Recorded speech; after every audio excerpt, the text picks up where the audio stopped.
ورسوله اما بعد فاعوذ باللہ من الشیطان الرجیم بسم اللہ الرحمن الرحیم ولا تباشروہن وانتم عاکفون فی المساجد صدق اللہ العظیم ان اللہ وملائکتہ یصلون علی النبی یا ایہا الذین آمنوا صلوا علیہ وسلموا تسلیما اللہم صلی علی سیدنا و مولانا محمد وعلی آل سیدنا و مولانا محمد کما صلیت علی ابراہیم وعلی آل ابراہیم انکا حمید مجید اللہم بارک علی محمد وعلی آل محمد کما بارکت علی ابراہیم وعلی آل ابراہیم انکا حمید مجید۔ اعتکاف کے حوالے سے آج کا موضوع ہے اعتکاف تین قسم کا ہوتا ہے، ایک واجب، دوسرا سنت مؤکدہ، تیسرا نفل اعتکاف۔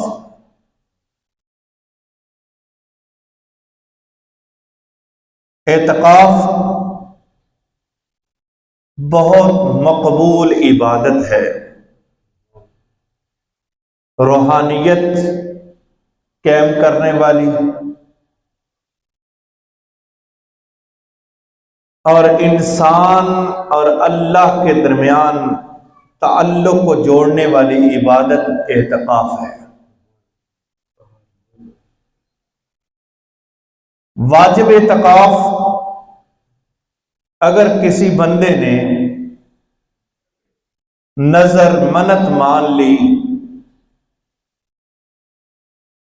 کہ میرا یہ کام ہو جائے تو میں اتنے دن اعتکاف کروں گا،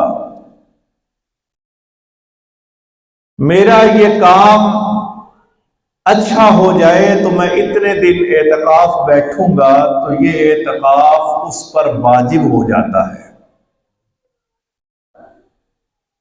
منت کا، نظر کا اعتکاف واجب ہے۔ ایک چیز ذہن میں رکھ لے، وہ منت جو مانی ہے وہ اچھی ہونی چاہیے، بری نہیں ہونی چاہیے۔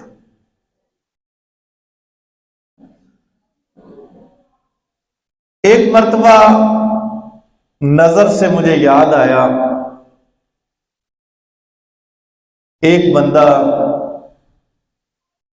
اپنی بیوی کو کہنے لگا کہ مجھ سے حفظ نہیں ہوتا۔ بڑی زبردست بات ہے۔ ایک بندے نے اپنی بیوی کو کہا مجھ سے حفظ نہیں ہوتا۔ بیوی سیانی تھی، وہ کہنے لگی کہ اگر تو 1 سال میں حفظ کر لے گا نا تو میں تیری دوسری شادی کروا دیا گی۔ اب اس نے 6 ماہ میں حفظ کر لیا۔ شوق تو بڑا ہوتا ہے دوسری شادی کا۔ اب بیوی اتنی سیانی تھی، اس نے قسم اٹھائی تھی، اس کا 3 روزے رکھ کے کفارہ ادا کر دیا، بندہ پہلی بیوی پر ہی رہے۔ اس نے کفارہ ادا کر دیا، قسم اٹھا لے بندہ تو اس کا کفارہ ہے۔ نظر مان لی اگر کسی نے کہ میرا فلاں کام ہو جائے، میں اتنا روزے رکھوں گا یا اعتکاف کروں گا، تو اس پر وہ واجب ہو جاتا ہے۔ وہ اعتکاف کرے گا تو اس کا وہ واجب ادا ہوگا۔ اعتکاف جو واجب ہے اس کے لیے بھی روزہ فرض ہے۔ اگر کوئی بندہ بغیر روزے کے اعتکاف بیٹھ جاتا ہے تو اس کا وہ اعتکاف نہیں ہوگا، اس کی نظر پوری منت جو مانی ہے وہ پوری نہیں ہوگی، اس کے لیے روزہ رکھنا ضروری ہے۔ دوسری قسم اعتکاف کی ہے سنت مؤکدہ۔ سنت مؤکدہ اس سنت کو کہتے ہیں جو مسلسل سرکار دو عالم صلی اللہ علیہ وآلہ وسلم نے کی ہو اور امت بھی اس پر متواتر سے چلتی آ رہی ہو، اس کو کہتے ہیں سنت مؤکدہ، جس کے کرنے پر ثواب، چھوڑنے پر گناہ ہے۔ جیسے فجر کی ہم سنتیں جو دو ادا کرتے ہیں وہ ہمارے لیے کیا ہے؟ سنت مؤکدہ ہے۔ ظہر کی سنتیں 4 ادا کرتے ہیں وہ ہمارے لیے کیا ہے؟ سنت مؤکدہ ہے۔ ظہر کے بعد ہم 2 سنتیں ادا کرتے ہیں وہ ہمارے لیے سنت مؤکدہ ہے، جس کا ادا کرنا ضروری ہے۔ سنت مؤکدہ اعتکاف کس کو کہتے ہیں؟ ایسا اعتکاف جو رمضان المبارک کے آخری عشرے میں کیا جائے اس کو کہتے ہیں سنت مؤکدہ۔ اگر کوئی شخص پورے محلے سے ایک بندہ بھی نہ بیٹھے، وہ سارا محلہ گنہگار ہوگا۔ ہمارے بزرگ فرمایا کرتے تھے، پترو دعا کیتا کرو جڑے اعتکاف بندے نے انہاں دے حق چ۔ ایک مرتبہ ہم نے پوچھا جی اعتکاف اپنے لیے بیٹھتے ہیں؟ انہوں نے کہا نہ، وہ اپنے لیے اعتکاف نہیں بیٹھتے، پورے محلے والوں کی ذمہ داری پہ بیٹھتے ہیں۔ بوجھ اٹھایا ہوتا ہے پورے شہر کا، پورے محلے کا، پورے گاؤں کا۔ اگر تم میں سے کوئی شخص بھی نہ بیٹھو تو سارے گناہ گار ہوں گے، اگر کوئی بیٹھ گیا ہے تو اس کی خدمت کرو۔ اس کی خدمت کرنا بھی سنت ہے۔ یہ اعتکاف جو 10 دن رمضان المبارک کے آخری عشرے میں کیا جاتا ہے، اس کے اندر اعتکاف کیسے بیٹھنا چاہیے، کون بیٹھ سکتا ہے، کون نہیں بیٹھ سکتا، اور اعتکاف کے اندر ہونا کیا چاہیے۔ ہمارے ہاں عرف عامہ کے اندر جو چیز پائی جاتی ہے، جس کو مرضی اٹھاتے ہیں اعتکاف بٹھا دیتے ہیں۔ جو جی اس بچے کو بھی اعتکاف بٹھا لیں، اس کو بھی بٹھا لیں، فلاں کو بھی بٹھا لیں۔ اور اعتکاف میں کیا ہوتا ہے کہ جو اعتکاف میں ہوتا ہے کہ مسجد کا تقدس بھی پامال نہیں کرنا،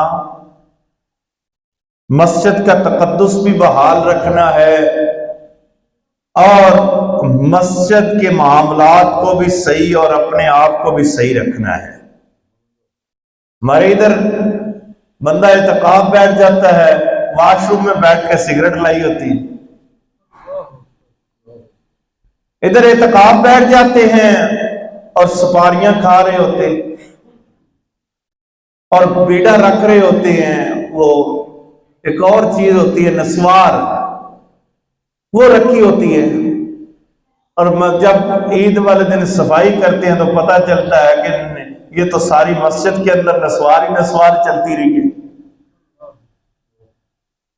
اب اعتکاف بیٹھنے کی ذمہ داری امام مسجد پر نہیں ہوتی کہ امام مسجد تو یہ صرف آپ کو سمجھا سکتا ہے، عمل آپ نے خود کرنا ہے۔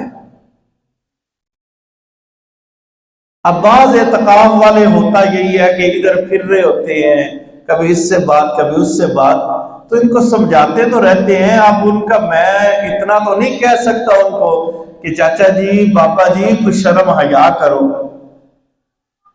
شرم تو دلائی جاتی ہے، لیکن اس کے باوجود اب اصل میں مقصد یہ ہے کہ ہمیں پتہ ہی نہیں ہے اعتکاف ہوتا کیا ہے۔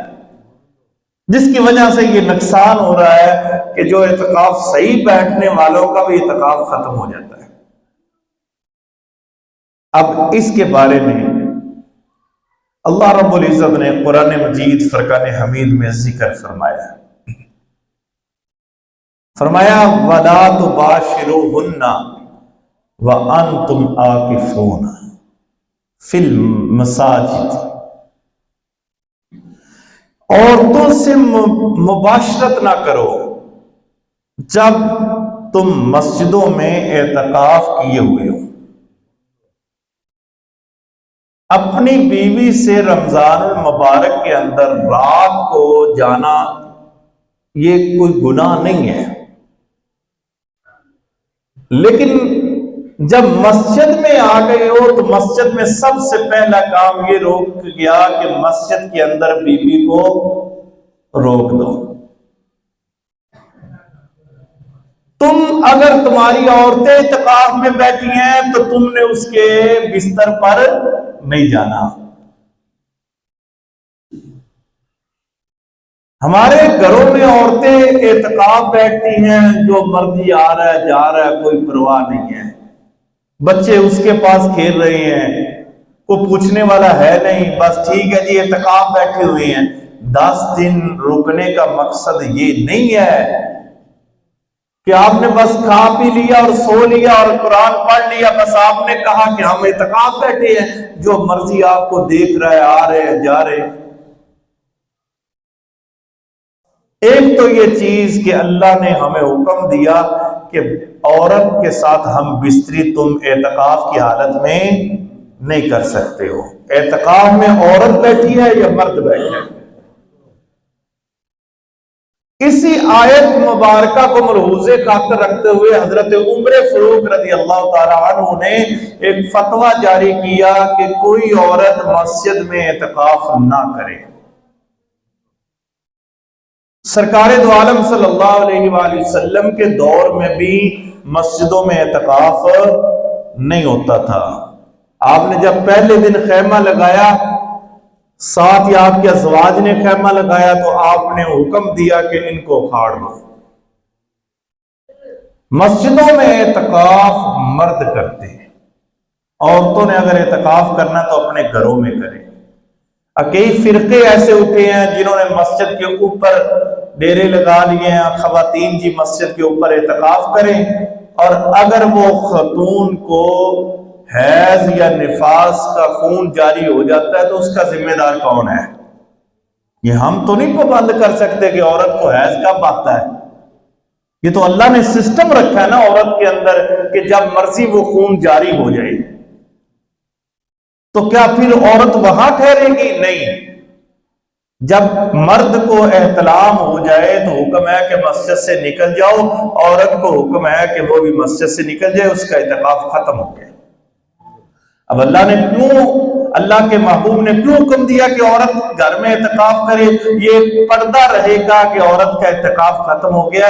اگر مسجد سے عورت جائے گی، لوگ دیکھیں گے بستر اٹھایا ہوا ہے، دیکھو اس عورت کا اعتکاف ختم ہو گیا، اس کو حیض آ گیا۔ بہت سارے مسائل ہیں جو ہم نہیں سیکھتے، اور ایسے ہی عورت اگر اعتکاف کرنا چاہتی ہے تو اس جگہ پر اعتکاف کرے جہاں لوگوں کا آنا جانا نہ ہو۔ ایسے ہی جن لوگوں سے پردہ فرض ہے ان لوگوں سے پردہ اعتکاف میں بھی فرض عین ہے، اور شوہر سے بھی وہ پردہ کرے گی۔ کیوں؟ وَلَا تُبَاشِرُوهُنَّ، مرد قریب نہ جائے، نہ مرد نہ عورت ایک دوسرے سے ہم بستری نہ کرے۔ اور جب مسجد میں بیٹھی ہو تو مسجد میں آنا مردوں کے لیے تو جائز ہے، عورتیں کچھ کھانا پینا دے سکتی ہیں تو کسی بچے کی ڈیوٹی لگائیں، اگر وہ خود آئیں تو دروازے پہ کھڑی ہو جائے، دستک دے، اور اس کا شوہر ہے، بیٹا ہے، بھائی ہے، اس کے علاوہ کوئی بندہ وہاں نہیں جائے گا۔ اب اللہ کے محبوب نے اس بارے میں کیا فرمایا؟ صحیح حدیث ہے، ام المؤمنین اما عائشہ صدیقہ رضی اللہ تعالی عنہا راوی ہیں، اور یہ روایت صحیح مسلم کے اندر کتاب اعتکاف کے اندر موجود ہے کہ اللہ کے محبوب نے رمضان کے آخری عشرے میں اعتکاف فرمایا، اور یہ اعتکاف ہم پہ سنت مؤکدہ ہے، چھوڑا نہیں جا سکتا۔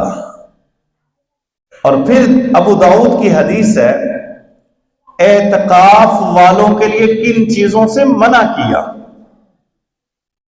فرمایا نہ وہ مریض کی عیادت کریں گے۔ اب دیکھیں مسلمان کا مسلمان پر جو حق ہے نا، جو فرض ہے، وہ بیمار اگر کوئی ہو جائے تو اس کی عیادت کے لیے جایا جائے، لیکن اعتکاف میں بیٹھا ہوا شخص وہ کسی بیمار کی عیادت کے لیے نہیں جائے گا۔ اگر وہ خود بیمار ہو جاتا ہے تو اس کی دوائی لی جائے، نہ کہ لوگ اس کے آس پاس جمع ہو جاتے ہیں، سنا بھی کیا حال ہے، سنا بخار چڑھ گیا ہے، اور ہزاروں باتیں کرنے وہ ساتھ والے بھی پریشان ہو جاتے ہیں۔ یہاں پر حبیب وہ نجار تھا، ہمارے ہاں یہ عام چیزیں پائی جاتی ہیں، ہم بیمار کے پاس جب جاتے ہیں تو ہم اتنی دیر بیٹھتے ہیں، اللہ معاف کرے اللہ معاف کرے، بیمار بھی کہتا ہے کہ جان پتہ نہیں کب چھوٹنی ہے۔ نجار تھا عرب کا، بہت بڑا آدمی تھا، وہ بیمار ہو گیا، سردیوں کی راتیں تھی، لوگ پوچھنے کے لیے آ گئے، لوگوں نے باتیں، جب ہم بیمار کے پاس جاتے ہیں تو اللہ کے محبوب نے فرمایا بیمار کے پاس جاؤ تو اپنے لیے دعا کرواؤ، اپنے لیے دعا کرواؤ اس بیمار سے۔ تو ہم کیا کرتے ہیں کہ وہاں گفتگو کرنا، اور ایسی گفتگو کہ فلاں بندہ بھی ایسے ہی مرا ہے، اس بیماری سے مرا ہے۔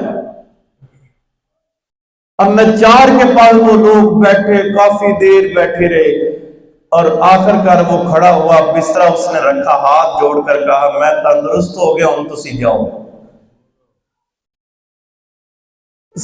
کم سے کم بیمار کے پاس رکا جائے، وہ پہلے سے ٹینشن میں ہوتا ہے اور آپ اوپر سے باتیں کر کر کے اس کو ٹینشن میں اور کر دیتے ہیں، اس کا بلڈ پریشر اور تیز ہو جاتا ہے کہ پتہ نہیں کب جان سے، نہ وہ آپ کو کہہ سکتا ہے کہ جاؤ یار۔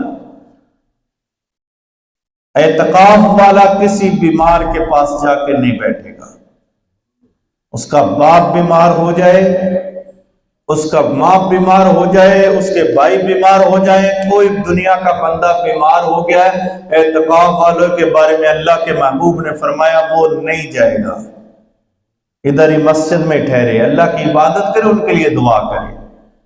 اور کوئی شخص باہر سے سوائے ڈاکٹر اور طبیب کی کوئی اس کی بھی حالت نہ پوچھے کہ کیسے ہے، تو کیسے وقت گزر رہا ہے۔ ہمارا کیا روزانہ ہم بیٹھ جاتے ہیں اعتکاف والوں کے پاس کہ سنا بھی بیلیا کی بن رہے ہیں، سنا بھئی آج کیسا دن گزرا، آج مولوی صاحب نے کوئی غلط نہیں کی تھی، یہ سب سے بڑا سوال ہوتا ہے۔ اعتکاف میں بیٹھنے والا کوئی شخص یہ باتیں نہیں کر سکتا دنیا کی، ٹھیک ہے وہ جب بیٹھ گیا اللہ کے گھر میں بیٹھا ہے، مہمان اس کا گھر کا ہے، اللہ کا مہمان ہے۔ اب یہ حال، اور کسی نے ایک بڑی خوبصورت بات کہی تھی، حال پوچھا نہیں جاتا، حال دیکھا جاتا ہے۔ ہمارے ہاں حال پوچھتے ہیں، حال پوچھا نہیں جاتا، حال دیکھا جاتا ہے کہ کیسا حال ہے۔ تو حال دیکھیں آپ، کس کا جو حال ہے وہ بس دیکھتے رہے، پوچھے نہ۔ تو یہ ایک چیز ہے کہ بیمار کی عیادت کے لیے اعتکاف والا بندہ نہیں جا سکتا۔ دوسرا، سرکار فرماتے ہیں کہ کوئی شخص جنازے میں بھی شامل نہیں ہو سکتا۔ اب یہ دوسری شرط ہے اعتکاف والوں کے لیے۔ ہاں، اگر کوئی وارث فوت ہو جائے تو وہ اعتکاف ختم کر کے جا سکتا ہے، اگلے سال پھر رکھ لے گا، وہ اگلے سال پھر اعتکاف میں بیٹھ جائے گا۔ اگر جانا ہے تو خاموشی کے ساتھ جائے اور شامل ہو کے واپس آ جائے گا، اس کا اعتکاف سنت موقدہ ختم ہو جائے گا، نفلی اعتکاف وہ بیٹھ سکتا ہے۔ اس لیے کوئی جنازے میں شامل نہیں ہو سکتا، اعتکاف میں بیٹھا ہوا شخص کسی کے جنازے میں شامل نہیں ہو سکتا۔ نمبر 3، نہ عورت کو ہاتھ لگا سکتا ہے۔ اگر کوئی شخص اپنی بیوی کو بھی ہاتھ لگائے گا تو اس کا اعتکاف ختم ہو جائے گا۔ اب اتنی یہ اعتکاف ہے اصل جو سنت اعتکاف ہے۔ یہاں پر ایک مرتبہ ہوا کہ بیوی دینے کے لیے آئی کھانا، تو اس سے سلام لے رہا ہے، ہاتھ سلام دور کی بات، ہاتھ نہیں لگا سکتا تو۔ اور نمبر 4 پہ، اور نہ اس سے مباشرت کر سکتا ہے، اور نہ کسی حاجت کے لیے جائے مسجد سے باہر سوائے ضروریات حاجت کے، ایسے ہی نہ منہ اٹھا کے باہر نکل جائے۔ اور کیا ہوتا ہے یہ چیز ذہن میں رکھ لیں، مسجد کے واش روم اور مسجد کے جو وضو خانہ ہے یہ مسجد کے اندر شامل نہیں ہوتا۔ تو ہمارے ہاں کیا ہوتا ہے، مسجد کے وضو خانے میں بیٹھ کر لوگ گپ شپ لگا رہے ہوتے ہیں، اور باتیں کون سی کر، دنیاوی باتیں، مسجد کا تقدس بھی پامال، اور جو نیکیاں وضو کرنے میں ملنی ہیں وہ بھی ختم۔ اور اعتکاف میں اللہ کے محبوب نے فرمایا بغیر ضروریات کے تم مسجد سے باہر نہ نکلو، اور وہ انتظار کر رہے ہوتے ہیں واش روم جانے کا، انتظار بھی نہ، اگر یہ کرنا ہے تو مسجد میں کھڑے ہو کے کریں، باہر نہ کھڑے ہوں۔ اور تیسری چیز، جب لوگ اعتکاف میں بیٹھ جائیں تو محلے دار یا گاؤں والوں پر ایک ضروری جو چیز مہیا ہوتی ہے وہ وضو اور واش روم گھر سے کر کے آئیں، تاکہ کوئی بھی اعتکاف والا اس چیز سے پریشان نہ ہو کہ کوئی بندہ اندر داخل ہوا ہے تو اس نے جانا ہے۔ تو ویسے بھی عام روٹین میں بھی آپ زیادہ ضروری ہے کہ گھر پانی استعمال کریں، گھر سے باوضو ہو کر آئیں، یہ آپ کو نفلی عبادت کا ثواب آپ کو مل جائے گا۔ ہاں، مسجد کے اندر واش روم اور وضو خانے اس لیے بنے جاتے ہیں کہ کوئی مہمان آ جائے یا کوئی آپ کا وضو یہاں پر ختم ہو جاتا ہے یا ضرورت پڑ جاتی ہے واش روم استعمال کرنے کی، یا اعتکاف والوں کے لیے یہ چیزیں ہوتی ہیں۔ ہمارے ہاں ہر بندہ استعمال کرتا ہے اور پھر پیسے بھی نہیں دیتا ان چیزوں کے، اور حالانکہ یہ فرض ہے جو بندہ مسجد کی چیز کو استعمال کرے اس کی قیمت کو ادا کرے۔ میں نے شاید پہلے آپ کو بات سنائی ہو، سائیوال جس جگہ پہ میں امامت کرواتا تھا وہاں پر ایک بندہ جمعے والے دن آتا اور 500-700 کے حساب سے پیسے دے جاتا۔ جب میں نے اس سے پوچھا یار چوتھی مرتبہ تو پیسے دے رہا ہے، کیوں دے رہا ہے؟ اس نے کہا میں آتا ہوں، مسجد کا پنکھا استعمال کرتا ہوں، بجلی استعمال کرتا ہوں، اگر ضرورت ہو تو واش روم استعمال کرتا ہوں، ضرورت ہو تو وضو کرتا ہوں، تو مجھ پر یہ فرض ہے کہ میں ان چیزوں کو ادا کروں تاکہ قیامت والے دن مجھ سے پوچھا نہ جائے کہ میرے گھر میں جاتا تھا اور چیزوں کو استعمال کرتا تھا اور قیمت بھی نہیں دیتا تھا۔ ہمارے ہاں جس نے کچھ چیز نہیں دیتی ہوتی وہ سب سے زیادہ چودھری ہوتے ہیں مسجدوں کے اندر، اور جس نے کچھ بھی نہیں دینا ہوتا وہ اکیلا پنکھا چلا کے بیٹھ جاتا ہے۔ گھر میں 10 بندے ایک پنکھے کے نیچے، اور مسجد میں آ کر ایک پنکھا ایک بندے کے لیے، اور پوچھنے والا ہوتا نہیں ہے کہ تمہیں کوئی کہہ دے کہ بھائی جان ایک پنکھا چل رہا ہے اس کے نیچے 4-5 بندے پڑھ سکتے ہیں، تم کیوں نہیں پڑھ سکتے ہو؟ ایک ہی صف میں کھڑے ہو گئے، محمود و ایاز، نہ بندہ رہا نہ بندہ نواز، چودھری گھر میں، ٹھیکیدار گھر میں، افسر گھر میں، مسجد میں ایک ہی صف میں سب ہیں، وہ کمی ہے جو بھی ہے کس حالت میں بھی ہے، کسی برادری کے ساتھ تعلق رکھتا ہے، ایک ہی صف میں کھڑا ہوگا۔ اور واحد اسلام ہے جو کسی کو یہ نہیں ڈیگریڈ نہیں کرتا کہ تم پیچھے ہو جاؤ، تمہاری ویلیو نہیں ہمارے ساتھ کھڑے ہونے کی، نہیں، اسلام کہتا ہے سب کے حقوق برابر ہیں۔ یہ مسجد کے اندر آ کر یہی تو چیز ہم نے سیکھنی ہے کہ اسلام ہمیں دیتا کیا ہے۔ اور پھر اللہ کے محبوب نے اعتکاف کے حوالے سے فرمایا کہ اعتکاف اس مسجد میں کرو جہاں باجماعت نماز پڑھی جاتی ہے، اور ہر مسجد میں اعتکاف نہیں کیا جا سکتا۔ جہاں 5 وقت اذان اور 5 وقت جماعت ہوتی ہے وہاں پر ہی اعتکاف کیا جائے گا۔ اب بہت سارے لوگ سوال گاؤں سے پھر فون آتے ہیں کہ ہماری چھوٹی سی مسجد، ہم اس میں اعتکاف بیٹھ جائیں۔ تو پہلی بات تو میں یہ کہتا ہوں مسجدیں چھوٹی ہوتی نہیں ہیں، ہماری سوچ ہے کہ مسجد، یار ہماری مسجد چھوٹی ہے، یہ صرف سوچ ہماری ہے کہ بھئی مسجد چھوٹی سی ہے۔ میں کہتا ہوں جس گھر کو اللہ کے لیے آپ نے بنایا ہے وہ بڑا ہے، وہ چھوٹا نہیں ہے۔ اس کے بارے میں اللہ کے محبوب کی حدیث ہے، فرمایا سب سے بہتر عمل تم چاہتے ہو میں تمہیں بتاؤں وہ یہ ہے کہ اللہ اس بندے سے راضی ہو گیا جس نے دنیا میں مسجد بنا لی۔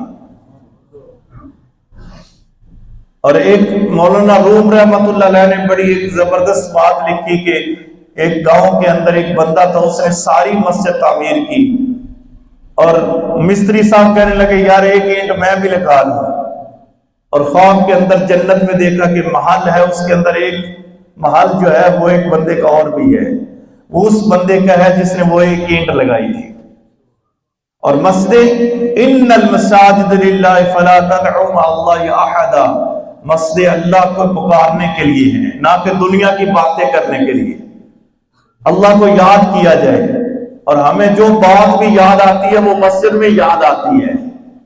اگر دنیا کی بات کرنی ہے تو باہر کھڑے ہو کے کریں، گھروں میں کریں، مسجدوں میں اس باتوں کے بارے میں اللہ کے محبوب کا فرمان ہے کہ مسجد میں دنیا کی بات نیکیوں کو اس طریقے سے کھا جاتی ہے جیسے جانور جو ہے وہ گھاس کو کھاتا ہے، اور پھر آپ اعتکاف میں بیٹھ کے دنیا کی باتیں کر رہے ہوتے ہیں۔ تو اللہ کے محبوب صلی اللہ علیہ وآلہ وسلم، ابن ماجہ، حضرت عبداللہ بن عباس رضی اللہ تعالیٰ عنہ سے روایت ہے، رسول اللہ صلی اللہ علیہ وآلہ وسلم نے فرمایا وہ جو اعتکاف میں بیٹھا ہے وہ گناہوں سے باز رہے، اور اس کو یہ پتہ ہونا چاہیے کہ اعتکاف کا اجر اور روزے کا اجر میرے اللہ نے دینا ہے۔ دنیا کو دکھاوے کے لیے نہیں ہے کہ میں اعتکاف میں بیٹھا تھا جی، نہیں، اللہ اور اس کے تمہارے درمیان کی تعلق ہو کے اعتکاف میں۔ اور ہمارے ہاں جو سب سے بڑی بیماری ہے وہ یہ ہے کہ پوچھتے ہیں ہم کنے قرآن پڑھ لئی بھئی اتباع کے۔ اسلام کسی جگہ پر گنتی بیان کرتا ہے اور کسی جگہ پر نہیں، اور یہ سوال ہی بے وقوفانہ ہے کہ تم آپ بندوں سے پوچھ رہے ہو کہ اللہ کی بارگاہ میں بیٹھا ہے، تم پوچھ رہے ہو بھئی یہ بتاؤ کہ قرآن کتنے پڑھے ہیں، اور آگے والا بندہ بڑے فخر سے کہا میں 5 قرآن پڑھے ہیں، اور 5 قرآن پڑھنے کے بعد اس کو دیکھا جاتا ہے کہ وہ صرف 2-3 دن نمازیں پڑھتا ہے، اور پھر اس کے بعد مسجد میں نظر پورا سال نہیں آتا۔ اس 5 قرآن کا کیا فائدہ کہ جب آپ نے مسجد میں نماز پڑھنے نہیں آنا، یا 5 وقت کے گھر میں بھی پڑھنی ہے تو 5 وقت تو پڑھو نا۔ تو یہ ساری چیزیں اگر اعتکاف بیٹھنا ہے تو پھر بدلنا ہے۔ علامہ اقبال نے کہا تھا بدلنا ہے تو بدلو، مقام مہکشی بدلو، ورنہ ایک پیمانے کے بدلنے سے کچھ نہیں ہوگا۔ یہ نہیں ہے کہ میں اعتکاف میں بیٹھ گیا تو میں سود نہ کھاؤں، میں اعتکاف میں بیٹھ گیا میں جوا نہ کھیلوں، میں اعتکاف میں بیٹھ گیا تو میں سارے کام ویسے کرتا رہوں گا تو کچھ نہیں بدلے گا۔ اگر بدلنا ہے تو ٹوٹل اپنے آپ کو بدلنا ہے، نظام کو بدلنا ہے، سسٹم کو بدلنا ہے، اپنی ذات کو بدلنا ہے۔ صرف ایک پیمانے کو بدلنے سے کچھ بھی نہیں ہو سکتا۔ اور آخری حدیث بہقی کی امام حسین رضی اللہ تعالیٰ عنہ سے، اللہ کے محبوب نے فرمایا جس نے رمضان کے آخری دن 10 دن کا اعتکاف کیا اس کو اللہ 2 عمرے اور 2 حج کا ثواب عطا فرماتا ہے۔